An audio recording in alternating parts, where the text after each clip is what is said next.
कठोर तपस्या के दौरान भगवान शिव ने यूं ली थी माता पार्वती की परीक्षा। जानिए पौराणिक कथा। पौराणिक कथाओं के अनुसार कई लोगों ने अपनी मनोकामना पूर्ति के लिए कठोर तपस्या करके भगवान को प्रसन्न किया और उन्हें अपनी कड़ी तपस्या का फल भी प्राप्त हुआ। ऐसा ही एक नाम है माता पार्वती। वह शक्ति का ही रूप हैं। सती का ही दूसरा जन्म माता पार्वती के रूप में हुआ था। आइए जानते हैं कि किस प्रकार भगवान शिव ने उनकी परीक्षा ली। हिंदू धर्म में भगवान शिव को देवों का देव महादेव कहा गया है। साथ ही उन्हें प्रसन्न करना भी आसान माना जाता है, इसलिए उन्हें भोलेनाथ भी कहा जाता है। लेकिन माता सती और बाद में उनके ही दूसरे रूप माता पार्वती ने भगवान शिव को प्रसन्न करने के लिए कड़ी तपस्या की थी।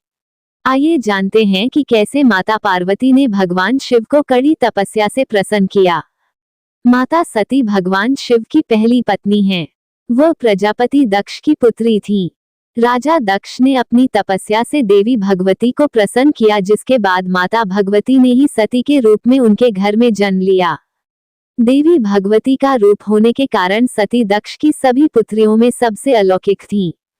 वह बचपन से ही भगवान शिव की भक्ति में लीन रहती थीं।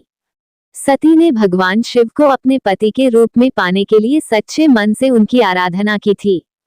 उन्हें इसका फल भी प्राप्त हुआ और उन्हें शिव पति के रूप में प्राप्त हुए। लेकिन राजा दक्ष उन्हें अपनी बेटी के लिए एक योग्य वर नहीं मानते थे। पिता दक्ष के विरुद्ध जाकर माता सती ने भगवान शिव से विवाह किया। घृणा के कारण दक्ष ने यज्ञ में भगवान शिव और माता पार्वती को आमंत्रित नहीं किया और साथ ही भगवान शिव का अपमान भी किया, जिस कारण माता सती ने यज्ञ स्थल में अपने प्राणों की आहुति दे दी।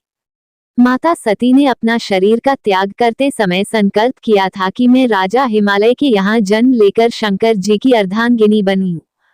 दूसरी ओर माता सती के प्राणों की आहुति देने के बाद भगवान शिव सदैव उन्हें स्मरण करते रहते थे। इसके बाद माता सती पर्वतराज हिमालय की पत्नी मेनका के गर्भ में जन्म लिया। पर्वतराज की पुत्री होने के कारण वे पार्वती कहलाईं। पार्वती भगवान शिव को पति के रूप में प्राप्त करने के लिए वन में तपस्या करने चली गईं।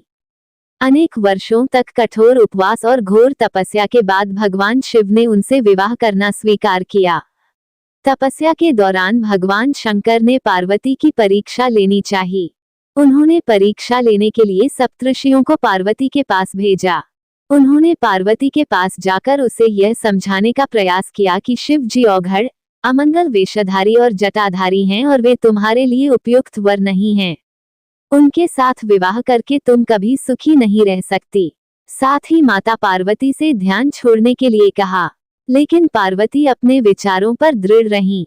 उनकी दृढ़ता को देखकर सप्तऋषि अत्यंत प्रसन्न हुए और उन्हें सफल मनोरथ होने का आशीर्वाद देकर शिव जी के पास लौट आए। पार्वती के दृढ़ निश्चय के कारण महादेव उन्हें पति के रूप में प्राप्त हुए।